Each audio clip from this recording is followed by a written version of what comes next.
Hello mga kapakal for today's video.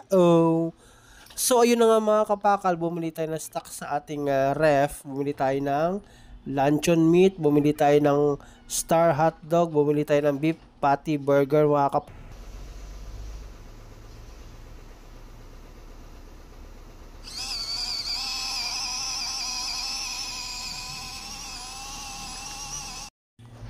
Then after din mga kapakal, magiling ng ating bawang na napaka-solid mga kapakal. So ang gawin natin mga kapakal is magluto tayo ng ating pangsangag na mga kapakal na yan na bawang mga kapakal, then may ground beef tayo dito mga kapakal, ilalagay natin siya ng ground beef.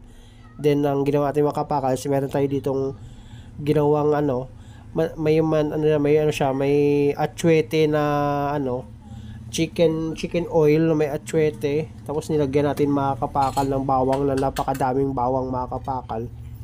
Then ang gawin natin mga kapakal is mga kapakal, ang gagawin natin is lalagyan natin siya ng ground beef para solid na solid mga kapakal. So bumili tayo ng itlog mga kapakal, yan napaka solid yan mga kapakal. Yan yung ground beef natin mga kapakal, para manunuot yung lasa yan mga kapakal, para masarap sa sinangag natin mga kapakal.